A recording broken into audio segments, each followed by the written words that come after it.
Godwin John ministries வழங்கும் தினம் ஒரு சத்திய வார்த்தை. இந்த ஆடியோ நிகழ்ச்சிக்கு உங்களை அன்புடன் வரவேற்கிறோம்.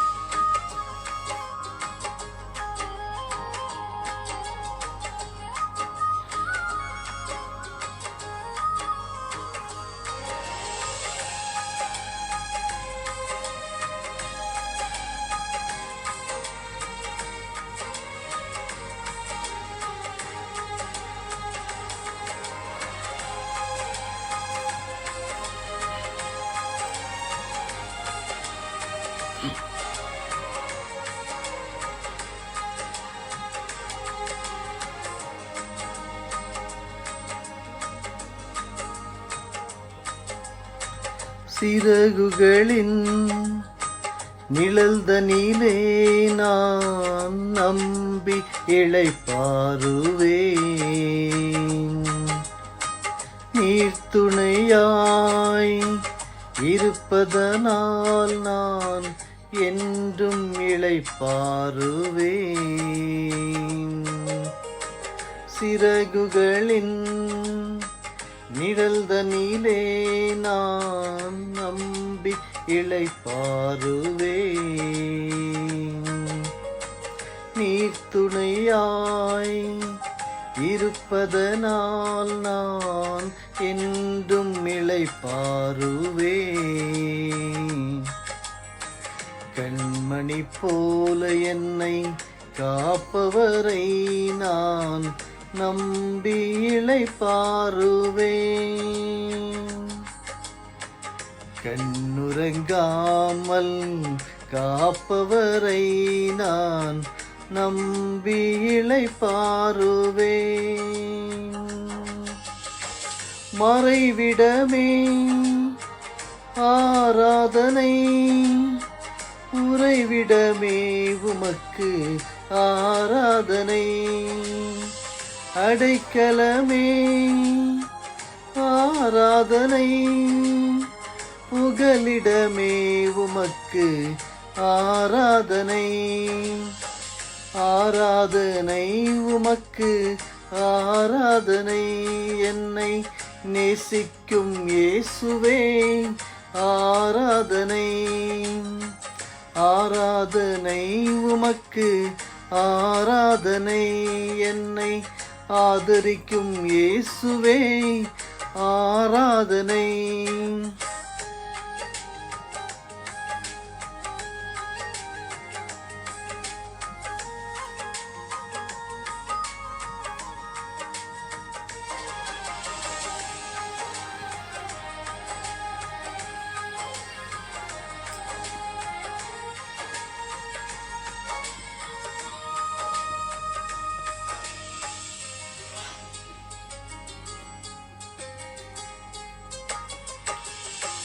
பக்கத்தில் 1000 பேர் விழுந்தாலும் என்னை அணுகாமல் காப்பவரே. வல பக்கத்தில் 10,000 விழுந்தாலும் என்னை அணுகாமல் காப்பவரே. பக்கத்தில் உன்னதத்தில் இருக்கிற தேவனுக்கு மகிமையும் பூமியிலே சமாதானமும் மனுஷர் மேல் பிரியமும் உண்டாவதாக. தினம் ஒரு சத்திய வார்த்தை. இன்றைய தியானத்தின் தலைப்பு, சமாதானம் நிலவும் போது உலகத்துக்கு மகிழ்ச்சி. முதலாவது தியான பகுதியாக லூக்கா 2வது அதிகாரம் வசனங்கள் 8 முதல் 12 வரையிலும். அப்பொழுது அந்த நாட்டிலே மேய்ப்பர்கள் வயல்வெளியில் தங்கி ராத்திரியிலே தங்கள் மந்தையை காத்து கொண்டிருந்தார்கள். அவ்வேளையில் கர்த்தருடைய தூதன் அவர்களிடத்தில் வந்து நின்றான். கர்த்தருடைய மகிமை அவர்களை சுற்றிலும் பிரகாசித்தது. அவர்கள் மிகவும் பயந்தார்கள். தேவதூதன் அவர்களை நோக்கி, பயப்படாதிருங்கள், இதோ எல்லா ஜனத்துக்கும் மிகுந்த சந்தோஷத்தை உண்டாக்கும் நற்செய்தியை உங்களுக்கு அறிவிக்கிறேன். இன்று கர்த்தராகிய கிறிஸ்து என்னும் இரட்சகர் உங்களுக்கு தாவீதின் ஊரிலே பிறந்திருக்கிறார். பிள்ளையை துணிகளை சுற்றி முன்னணையிலே கிடத்தியிருக்க காண்பீர்கள், இதுவே உங்களுக்கு அடையாளம் என்றான். சமாதானம் நிலவும் போது உலகத்துக்கு மகிழ்ச்சி. 1914 பெல்ஜியத்தில் ஒரு குளிர்ந்த கிறிஸ்துமஸ் ஈவ் அன்று வீரர்கள் தோண்டிய ஒரு பதுங்கு குழியிலிருந்து பாடல் சத்தம் மிதந்து கொண்டிருந்தது. ஆங்கில பாடலான சைலண்ட் நைட் என்ற பாடல் ஜெர்மன் மொழியிலும் பிறகு ஆங்கிலத்திலும் ஒலித்தன. முந்தைய நாளில் ஒருவருக்கொருவர் துப்பாக்கி சூடு நடத்திய போர் வீரர்கள் தங்கள் ஆயுதங்களை கீழே போட்டுவிட்டு அகழிகளிலிருந்து வெளியே வந்து அவர்களுக்கு இடையே இருந்த யாருக்கும் சொந்தமல்லாத நிலத்தில் கை குலுக்கவும் கிறிஸ்துமஸ் வாழ்த்துக்களையும் எதிர்பாராத பரிசுகளையும் பரிமாறிக்கொண்டனர். போர் நிறுத்தம் அடுத்த நாள் வரை தொடர்ந்தது. வீரர்கள் பேசுவதும் சிரிப்பதும் ஒன்றாக சேர்ந்து கால்பந்து போட்டிகளையும் ஏற்பாடு செய்தனர். முதலாம் உலகப் போரின் வெஸ்டர்ன் ஃப்ரண்டில் 1914 நிகழ்ந்த கிறிஸ்துமஸ் போர் நிறுத்தம் நீண்ட காலத்திற்கு முன்பு கிறிஸ்துமஸ் ஈவ் அன்று தேவதூதர்கள் அறிவித்த சமாதானத்தின் சுருக்கமாக காட்சியளித்தது. இன்று நாம் வாசிக்க கேட்ட தியான பகுதியிலே பயந்து போன மேய்ப்பர்களிடம் ஒரு தூதன், பயப்படாதிருங்கள், இதோ எல்லா ஜனத்துக்கும் மிகுந்த சந்தோஷத்தை உண்டாக்கும் நற்செய்தியை உங்களுக்கு அறிவிக்கிறேன். இன்று கர்த்தராகிய கிறிஸ்து என்னும் இரட்சகர் உங்களுக்கு தாவீதின் ஊரிலே பிறந்திருக்கிறார் என்ற உறுதியளிக்கும் வார்த்தைகளினால் பேசினார். அப்பொழுது பரமசேனை திரள் அந்த தூதனுடனே தோன்றி, உன்னதத்தில் இருக்கிற தேவனுக்கு மகிமையும் பூமியிலே சமாதானமும் மனுஷர் மேல் பிரியமும் உண்டாவதாக என்று சொல்லி தேவனை துதித்தனர் என்று லூக்கா 2:13-14 நாம் படித்தோம். அருமையானவர்களே, இயேசு சமாதான காரணர், நம்முடைய பாவங்களிலிருந்து நம்மை மீட்டவர் என்று ஏசாயா 9:6 நமக்கு கற்றுத்தருகிறது. சிலுவையில் அவர் செய்த தியாகத்து நிமித்தம் அவர் பாவம் மன்னிப்பையும் அவரை நம்புகிற அனைவருக்கும் தேவனோடு சமாதானத்தையும் கொடுக்கிறவர். இயேசு கொடுக்கும் சமாதானத்தை நீங்கள் அனுபவிக்கிறீர்களா? அது எப்படி? இன்று அவருடைய சமாதானத்தை நடைமுறையில் ஒருவரிடம் பகிர்ந்து கொள்ள தயாராக இருக்கிறீர்களா? யோசியுங்கள். உலகத்துக்கு மகிழ்ச்சி. அருமையானவர்களே, யோவான் 3:16 சொல்லுகிறது, அவர் இவ்வளவாய் உலகத்தில் அன்பு கூர்ந்தார் என்று. யோவான் 3 முதல் 8 வசனங்களும் பிறகு வசனங்கள் 13 முதல் 16 வரையிலும் படிக்க கேளுங்கள். யூதருக்குள்ளே அதிகாரியான நிக்கோதேமு என்னப்பட்ட பரிசேயன் ஒருவன் இருந்தான். அவன் ராக்காலத்திலே இயேசுவினிடத்தில் வந்து, ரபி, நீர் தேவனிடத்தில் வந்த போதகர் என்று அறிந்திருக்கிறோம். ஏனெனில் ஒருவனும் தன்னுடனே தேவன் இராவிட்டால் நீர் செய்கிற இப்படிப்பட்ட அற்புதங்களை செய்ய மாட்டான் என்றான். இயேசு அவனுக்கு பிரதியுத்தரமாக, ஒருவன் மறுபடியும் பிறவாவிட்டால் தேவனுடைய ராஜ்யத்தை காண மாட்டான் என்று மெய்யாகவே மெய்யாகவே உனக்கு சொல்லுகிறேன் என்றார். அதற்கு நிக்கோதேமு, ஒரு மனுஷன் முதிர் வயதா இருக்கையில் எப்படி பிறப்பான்? அவன் தன் தாயின் கற்பத்தில் 2ஆம் தரம் பிரவேசித்து பிறக்க கூடுமோ என்றான். இயேசு பிரதியுத்தரமாக, ஒருவன் ஜலத்தினாலும் ஆவியினாலும் பிறவாவிட்டால் தேவனுடைய ராஜ்யத்தில் பிரவேசிக்க மாட்டான் என்று மெய்யாகவே மெய்யாகவே உனக்கு சொல்லுகிறேன். மாம்சத்தினால் பிறப்பது மாம்சமாயிருக்கும், ஆவியினால் பிறப்பது ஆவியாயிருக்கும். நீங்கள் மறுபடியும் பிறக்க வேண்டும் என்று நான் உனக்கு சொன்னதை குறித்து அதிசயப்பட வேண்டாம். காற்றானது தனக்கு இஷ்டமான இடத்திலே வீசுகிறது, அதன் சத்தத்தை கேட்கிறாய், ஆகிலும் அது இன்ன இடத்திலிருந்து வருகிறதென்றும் இன்ன இடத்துக்கு போகிறதென்றும் உனக்கு தெரியாது. ஆவியினால் பிறந்தவன் எவனோ அவனும் அப்படியே இருக்கிறான் என்றார். பரலோகத்திலிருந்து இறங்கினவரும் பரலோகத்திலிருந்து இருக்கிறவருமான சர்வ மனுஷகுமாரனை அல்லாமல் பரலோகத்துக்கு ஏறினவன் ஒருவனும் இல்லை.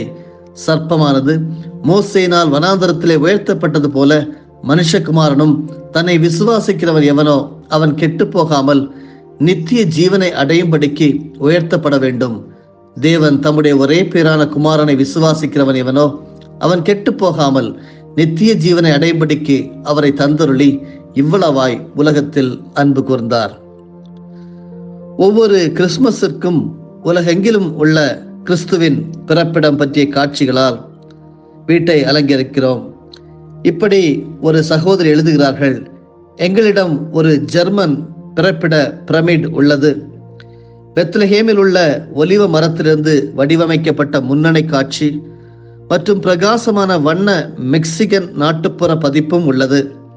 ஆப்பிரிக்காவிலிருந்து விசித்திரமாய் நுழைந்தது எங்கள் குடும்பத்திற்கு மிகவும் பிடித்திருந்தது. பாரம்பரியமான ஆடுகள் மற்றும் ஒட்டகங்களுக்கு பதிலாக ஒரு நீர் யானை குழந்தை இயேசுவை தொடர்ந்து பார்த்து கொண்டிருந்தது. ஒரு தனித்துவமான பாரம்பரிய முன்னோக்கு இந்த பிறப்பிட காட்சிகளுக்கு உயிர் கொடுத்தது. இன்று அநேக வீடுகளிலே குடில் என்று சொல்லி நாம் அலங்கரிக்கிறோம். இதைதான் இந்த லிசா என்கிற சகோதரியின் வீட்டிலே அவர் ஒரு வித்தியாசமாக இயேசு கிறிஸ்துவனுடைய பிறப்பிட காட்சிகளுக்கு உயிர் கொடுத்ததாக இங்கே எழுதுகிறார். அருமையானவர்களே, இயேசுவின் பிறப்பு ஒரு தேசத்திற்கோ ஒரு கலாச்சாரத்திற்கோ மட்டுமல்ல என்பதை ஆழ்ந்து சிந்திக்கும் போது ஒவ்வொரு அழகான நினைவூட்டலும் நம்முடைய இருதயத்தை அன்பினால் நிரப்புகிறது. இது பூமி முழுவதுக்கும் ஒரு நல்ல செய்தி. ஒவ்வொரு நாட்டினரும் இனத்தவரும் மகிழ்ந்திருக்க ஒரு காரணம். நம்முடைய ஒவ்வொரு பிறப்பிட காட்சியிலும் சித்தரிக்கப்பட்ட சிறு குழந்தை தேவனுடைய இதயத்தின் உண்மையை இந்த முழு உலகத்துக்கும் வெளிப்படுத்தியது. ஆம், ஆர்வமிக்க பரிசேயனான நிக்கோதேமுடன் கிறிஸ்து உரையாடுவதை குறித்து யோவான் சொல்லுகிறார். தேவன் தம்முடைய ஒரே பேரான குமாரனை விசுவாசிக்கிறவன் எவனோ அவன் கெட்டு போகாமல் நித்திய ஜீவனை அடையும்படி அவரை தந்தருளி இவ்வளவாய் உலகத்தில் அன்பு கூர்ந்தார் என்று யோவான் 3:16 எழுதுகிறார். இயேசுவாகிய பரிசு அனைவருக்கும் ஒரு நல்ல செய்தி. உலகத்தில் எந்த இடத்தில் நீங்கள் இருப்பிடமாய் கொண்டிருந்தாலும் இயேசுவின் பிறப்பு தேவன் உங்களுக்கு கொடுக்கும் சலுகை அன்பு மற்றும் சமாதானமே.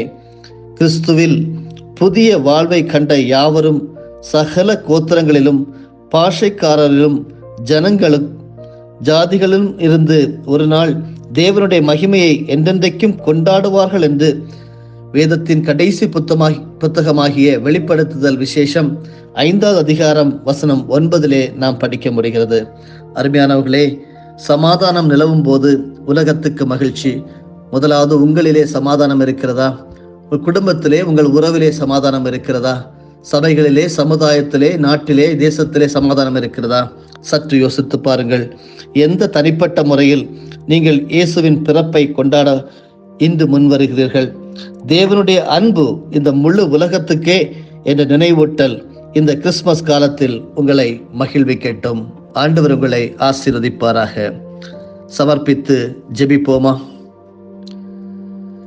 சமாதான காரணராகிய நல்நாதர் இயேசு கிறிஸ்துவே, எங்களுடைய பாவங்களிலிருந்து எங்களை மீட்டவரே, சிலுவையிலே நீர் செய்த தியாகத்து நிமித்தம் பாவ மன்னிப்பையும் உம்மை நம்புகிற அனைவருக்கும் தேவனோடு சமாதானத்தையும் கொடுத்திருக்கிறவரை உம்மை துதிக்கிறோம், வாழ்த்துகிறோம், ஸ்தோத்தரிக்கிறோம். உன்னதத்தில் இருக்கிற தேவனுக்கு மகிமையும் பூமியிலே சமாதானமும் மனுஷர் மேல் பிரியமும் உண்டாவதாக என்று சொல்லி அன்று அந்த தேவதூதன் சமாதானம் இழந்து இருந்த அந்த நாட்டிற்கு, இந்த பூமிக்கு ஆண்டவரே லூக்கா 2:14 மூலமாக ஒரு நல்ல ஒரு செய்தி தந்தவரே உமக்கு ஸ்தோத்திரம். அது மாத்திரமல்லாமல் ஆண்டவரே, உம்முடைய பரிசு இயேசு கிறிஸ்து என்கிற அன்பு திருமகனுடைய அந்த இரட்சகருடைய பரிசு எங்கள் அனைவருக்கும் ஒரு நல்ல செய்தி. உலகத்தில் நாங்கள் எந்த இடத்திலே நாங்கள் இருப்பிடமாய் கொண்டிருந்தாலும் உம்முடைய பிறப்பு தேவன் எங்களுக்கு கொடுக்கும் சலுகை அப்பா. எங்களுக்கு அன்பு, உம்முடைய அன்பு, உம்முடைய சமாதானம் எங்களுடைய வாழ்விலே வருகிறது. நாங்கள் கிறிஸ்துவரே புதிய வாழ்க்கையை நாங்கள் கண்ட நாங்கள் சகல கோத்திரங்களிலும் பாஷைக்காரரிலும் ஜனங்களும் ஜாதிகளிலும் இருந்து என்று ஆண்டவரே ஒரு நாள் தேவனுடைய மகிமையை நாங்கள் என்றென்றைக்கும் கொண்டாடுவோம் என்று சொல்லி வெளிப்படுத்தல் 5:9 மூலமாக எங்களை ஆண்டவரே கற்றுத்தந்தவரே உமக்கு ஸ்தோத்திரம், ஸ்தோத்திரம், ஸ்தோத்திரம். நீர் இந்த உலகத்திலே வந்தது எனக்காக மாத்திரமல்லாமல் இந்த முழு பூமிக்கும் ஆண்டவரே இரட்சகராக வந்தீர். நீர் வந்த நோக்கம் எல்லாம் உம்முடைய ஒரே குமாரனாகிய இயேசு கிறிஸ்துவை விசுவாசிக்கிறவன் எவனோ அவன் ஒரு நாளும் கெட்டு போகாமல் நித்திய ஜீவனை அடையும்படிக்கு உம்மை தந்தருளினரே. இவ்வளவாக உம்முடைய இந்த உலகத்தில் நீர் அன்பு கூர்ந்தீரே உமக்கு ஸ்தோத்திரம். உம்மாலே உலகம் ரட்சிக்கப்படுவதற்காக நீர் இயேசு கிறிஸ்து அனுப்பினீர். அதை நாங்கள் நம்புகிறோம். அப்படி உணர்ந்து கிறிஸ்துமஸ் காலங்களிலே மகிழ்ச்சியாக உம்மை துதிக்க ஸ்தோத்தரிக்க உதவி செய்யும். எல்லா துதியும் கனம் உமக்கே, இயேசுவின் மூலமே பிதாவே, ஆமேன். என் ஆத்துமாவே கர்த்தரை ஸ்தோத்தரி. என் முழு உள்ளமே அவருடைய பரிசுத்த நாமத்தை ஸ்தோத்தரி. என் ஆத்துமாவே கர்த்தரை ஸ்தோத்தரி. கர்த்தர் செய்த சகல உபகாரங்களையும் மறவாதே. ஆமேன். 1000 பேர் விழுந்தாலும் என்னை அணுகாமல் காப்பவரே, வல பக்கத்தில் 10,000 விழுந்தாலும் என்னை அணுகாமல் காப்பவரே, அடைக்கலமான என் தாபரமே, என்னை அணுகாமல் காப்பவரே, அடைக்கலமான என் தாபரமே, என்னை அணுகாமல் காப்பவரே, மறைவிடமே ஆராதனை, உறைவிடமே உமக்கு ஆராதனை, அடைக்கலமே ஆராதனை, புகலிடமே உமக்கு ஆராதனை, ஆராதனை உமக்கு ஆராதனை, என்னை நேசிக்கும் இயேசுவே ஆராதனை, ஆராதனை உமக்கு ஆராதனை, என்னை ஆதரிக்கும் இயேசுவே ஆராதனை.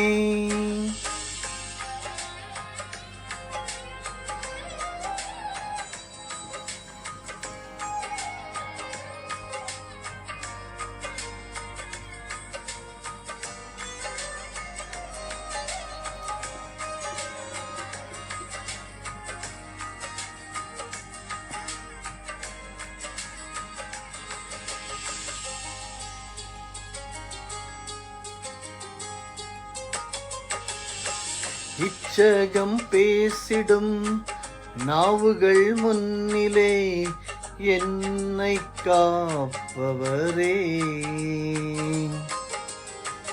நன்மைக்கு கைமாறாய் தீமை செய்வோர் மத்தியில் என்னை காப்பவரே, இச்சகம் பேசிடும் நாவுகள் முன்னிலே என்னை காப்பவரே, நன்மைக்கு கைமாறாய் தீமை செய்வோர் மத்தியில் என்னை காப்பவரே, துரோகங்கள் நிறைந்த பூமியிலே துணை நின்று காப்பவரே, கைவிட்டாமல் நேசிக்கும் என் நேசரே, என்னை என்றும் காப்பவரே, மறைவிடமே ஆராதனை, உறைவிடமே உமக்கு ஆராதனை, அடைக்கலமே ஆராதனை, புகலிடமே உமக்கு ஆராதனை, ஆராதனை உமக்கு ஆராதனை, என்னை நேசிக்கும் இயேசுவே ஆராதனை, ஆராதனை உமக்கு ஆராதனை, என்னை ஆதரிக்கும் இயேசுவே ஆராதனை.